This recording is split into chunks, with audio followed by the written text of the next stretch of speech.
Welcome back to the Investing on the Go podcast brought to you by FundCalibre. India's economy is evolving fast. In this episode, we explore how structural shifts are influencing the market and what that means for investors, from valuation resets to global trade tensions.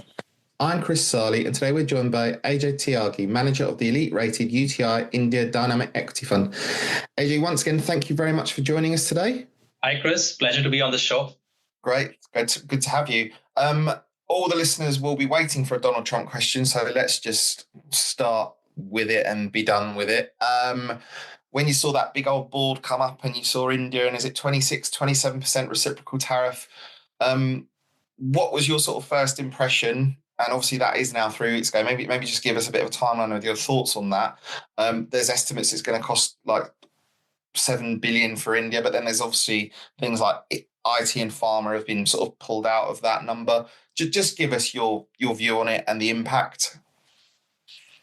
Chris, on a lighter note, the first reaction was, thank God we are much lower than our neighbor. Yes. So we're much better placed compared to many other countries. But, quite frankly, I think it's a very evolving situation right now. Whatever we say and comment right now possibly is something which will not hold for possibly a few weeks down the line. But let me give you a high-level view around how we are looking at the situation. It's very clear to us that, the current Trump administration certainly wants to make it a more even field compared to all their trading partners, not just partners in Asia, but across Europe and North America as well. At the same time, they are wanting to move ahead with signing trade agreements with their partners. Whoever, is in the initial phase of signing the, agreements, such trade agreements would be the ones who would benefit. So the way we look at it here is that if India in the next couple of months can actually go out there and decide on tariffs on different industries that we are charging to them, and sign a trade agreement that is good for both parties, India may actually benefit out of this whole exercise. And if you just dally things, if you just kind of spend more time trying to see who blinks first, maybe you could lose out. So that's how we are looking at the equation right now. US is not a very big trading partner for us, but it is a very important trading partner for us. So to our mind, there is merit in actually going out there, sitting across the table, resolving most of these issues, and finally signing a trade agreement. Yeah. Do you think for example, with the UK, he seems to be quite sort of kind and generous towards us, or at least that's how he sees it. Does he have a similar view with India? Does he sort of put you in the good boys bucket versus China? Is there a perception of that with India for Trump? Absolutely, Chris. And that's why I said that our first reaction has been that we are much lower than many others. Of course, China is an outlier completely. The kind of tariffs that have been imposed on China basically mean that, there's nothing which can be exported out of China to the US. It's all unviable, so to speak. But yes, on balance, India seems to be in the good boys bucket. Yeah. We talk about emerging markets, as a universe. Yeah. Okay. We're going to go into the portfolio in a bit more detail in a little bit, but maybe just from a sort of top level view here, has any of the announcements or the build up to the announcements had any impact on the portfolio whatsoever in sort of recent weeks and months? I mean, for example, just looking at your fact sheet, you don't have any exposure to like energy or utilities. Is that long term? Is that a trade view? Just give us a view on whether there has been any impact on the portfolio with these trade tensions. Sure. So first of all, let me just speak about our exposure to energy, utilities, and so on. That's by design. It's not because of our view on the tariff wars and so on. So by design, we've been not liking this part of the Indian economy because of the simple fact that, we feel that the most lucrative part of Indian economy is basically the one which is going to ride on India's growing middle class, and therefore, the growing consumption by this middle class. So anything which is to do with consumption, anything which is to do with, demand increasing on account of disposable income increasing for the middle class is the one bit that we like the most. And on top of that, we want those businesses which really have the pricing power and the strong brand recall. So that's why, many of these commoditized sectors, many of these cyclicals, many of these sectors which have global linkages or are global cyclicals, by the way, are usually not there in our portfolio at all by design. Okay. I mean, I was going to ask the question a bit later, but maybe you mentioned the middle class there now. How is the outlook for the middle class in terms of wages? Are they not growing as quickly as possible? And is debt on the rise? Does that not impact the Indian economy itself? So, when we look at data in terms of, let's say, increase in per capita income. That's the surest way of trying to figure out whether wages are increasing or not. If you look at the progress of per capita income, then you'll be very reassured about the fact that, this particular vector has shown the highest growth amongst all other emerging markets. And obviously, an increasing per capita income is a reflection of increasing wages and therefore increasing disposable income eventually. Okay. I wanted to touch on the economy because even before the announcements of the last few weeks, there's been a few ups and downs. Let's start with the positive. The IMF figures came out, I think it was yesterday. They've lowered them for India, but they've lowered them for everyone else. And it's still well above 6, 6.2, 6.3, something along those lines. Does the GDP figure again affect your outlook in terms of how you build your portfolio, or is it all about valuations? I would say, Chris, it's a mix of both. GDP growth and the trends around that growth do determine which are going to be the growthy businesses. So obviously, GDP growth does lead to stronger or weaker consumption trends depending on how this number pans out. So if GDP growth is weak, obviously the consumption trends would be weak. India, as we all are aware, is predominantly a domestic consumption-oriented economy. 65 to 70% of India's GDP is domestic consumption. So if GDP is weak, consumption would be weak, and if consumption is weak, then earnings estimates have to be brought down, and it also means that valuations have to be reset. So we do try and form an opinion about the growth of the economy into the foreseeable future. More importantly, because sometimes predicting this growth from quarter to quarter can be difficult. More importantly, we try to predict which are those sectors which in terms of the penetration are fairly low and therefore can continue seeing penetration-led growth, regardless of whether the GDP number is 4% or 6%. So, certain industries and sectors where penetration is high are the ones which are always impacted by even a slight moderation in GDP growth, whereas that may not be true when penetration numbers of that particular category is very low. So that's the one bit where we emphasize a lot on. It tells us how long can be the growth runway for such businesses. And once we establish that, then the valuation framework has to be always put front and center.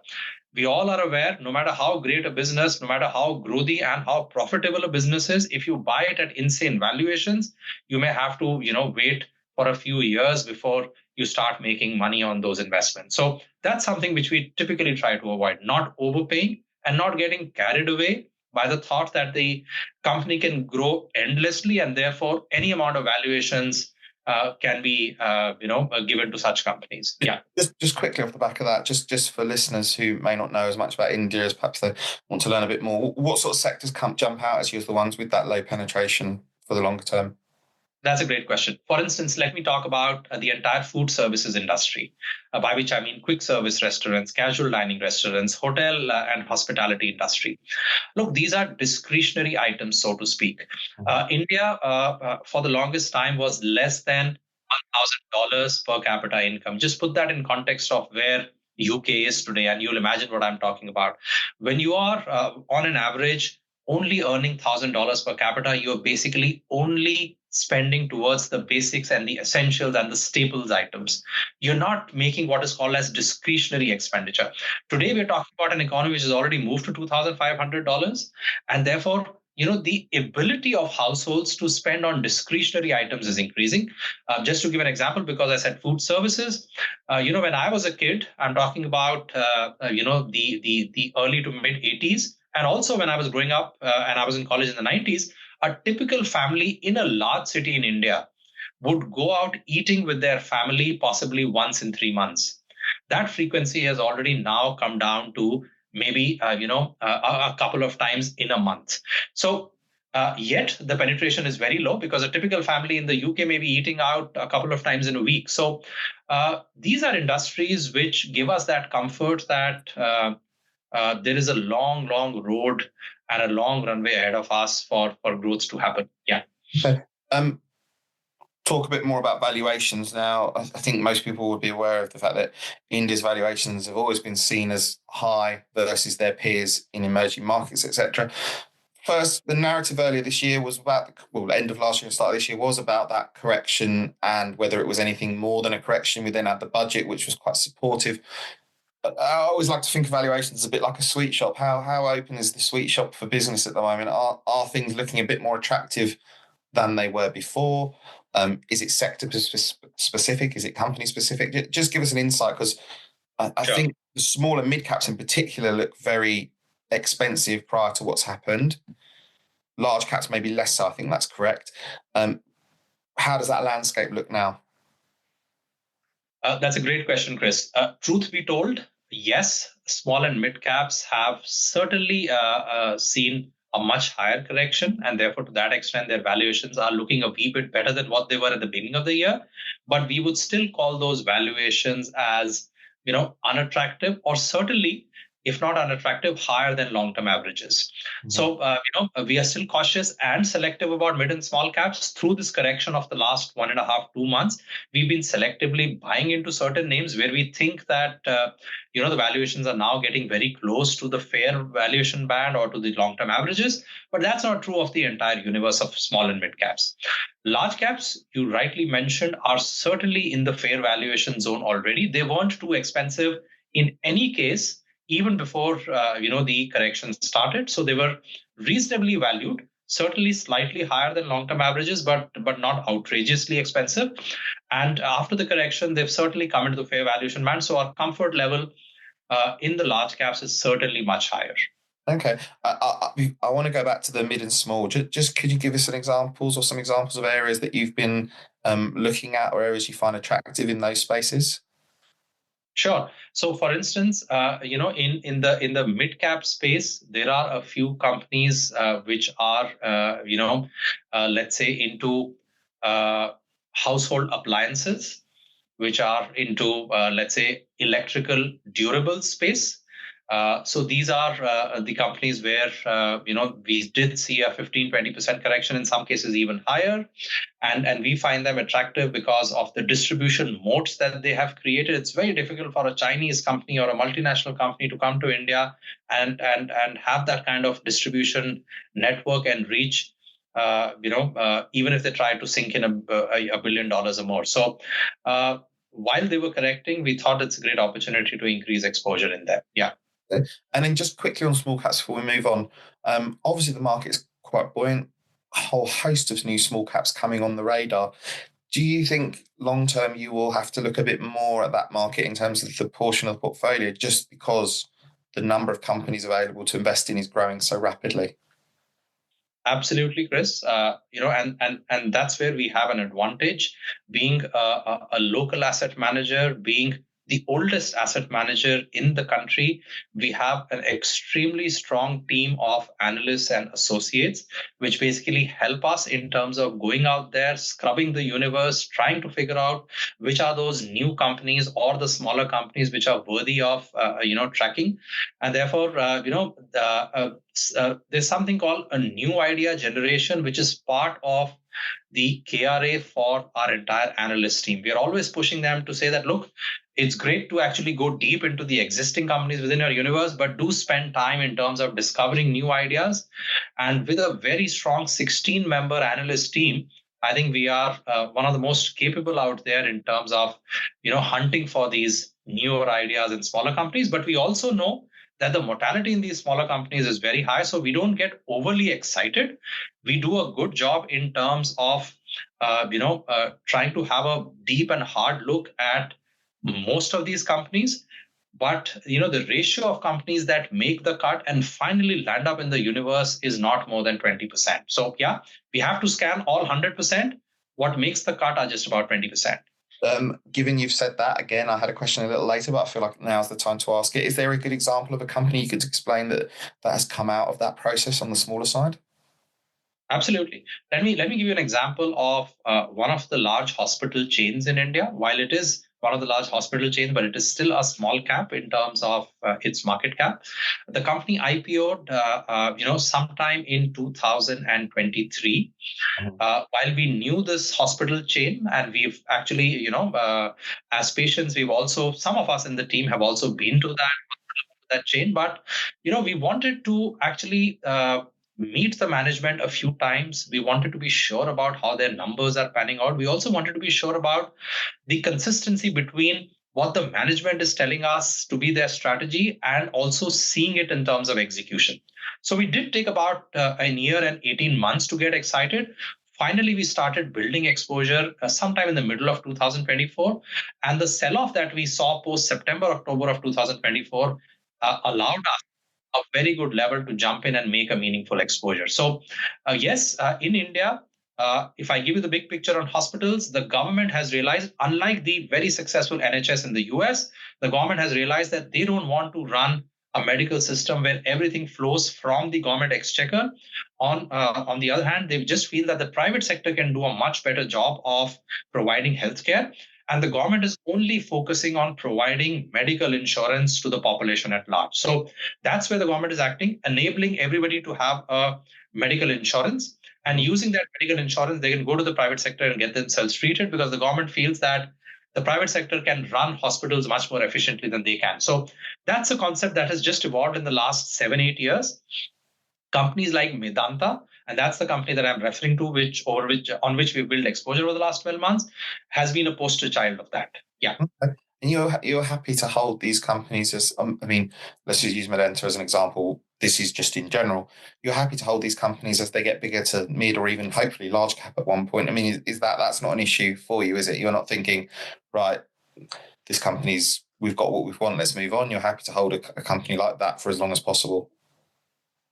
Chris, I can just say that if the company from small becomes mid and from mid becomes large, it's the sign of one of the most successful investments any investor would have made. So just because it's crossing one compartment and moving to the other compartment doesn't mean that we have to sell it. So, such kind of business models which are scalable, which are improving their profitability year after year, and the market is rewarding them for that, are businesses which shouldn't be, exited till such time that this bootstrapping continues. Okay, just a couple more quick questions. Firstly, I should ask something on politics. Obviously, lots been mentioned with Modi and 10 years of success with him.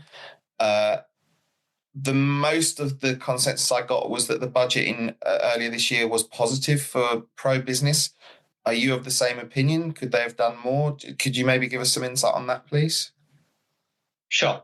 I would say, we always expect the government to do more. And obviously in a country like India, where we still have a large part of our population which is below the poverty line, obviously the government, cannot be sanguine about how they are carrying on their affairs. But yes, on balance, I would say the budget was a very good exercise, because the government was able to pick up, and rightfully so, the fact that consumption part of the economy has been slightly weak. The government has been spending a lot in the previous 4 years on capex, because capex and infrastructure, because it obviously has a much higher multiplier effect. But they also realized that the consumption trends have been weakening, and therefore they have done the right thing in this budget to actually support that consumption. They have effected income tax cuts, which basically means that the disposable income for everyone increases. They've also come out with certain welfare schemes and certain direct benefit transfers for the lowermost economic strata of our population. That also would put money in the pockets of people to go out there and consume. So I think that's the template, possibly for the next 2-3 years, not just for this year. We feel that these schemes will be rolled out and extended over the next 2-3 years.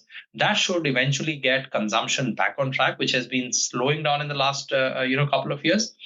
To that extent, we thought that the government was smart enough to react to the situation of, in a way, taking the foot off the pedal on capex and, pressing hard on consumption. Yeah.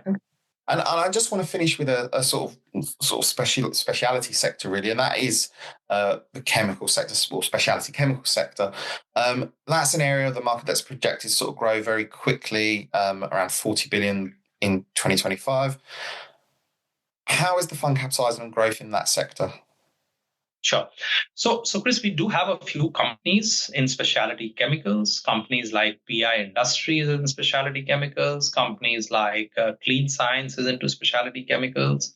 We do have a couple of other names which derive 30 to 40% of their income from specialty chemicals. And here I'm talking about companies like Suvain, which on one part are catering and making active pharmaceutical ingredients for the pharma sector, but on the other are also catering to the specialty chemical sector.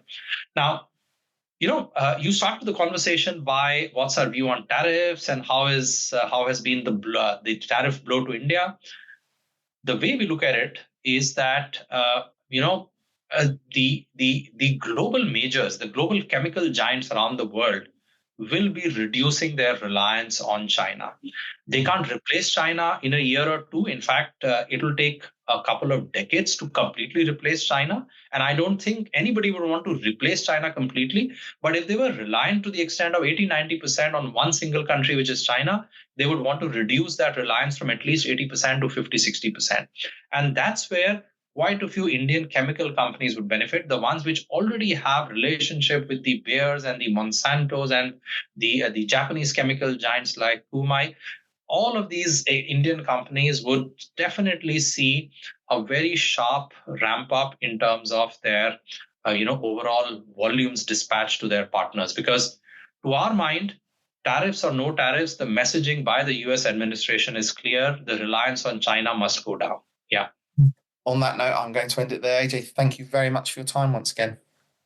Pleasure, Chris. Thank you very much for having me on the podcast. This fund benefits from the quality and breadth of the company's equity investment team. This level of expertise in the domestic market helps give the management team a competitive edge, which has helped contribute to the strong performance of the fund.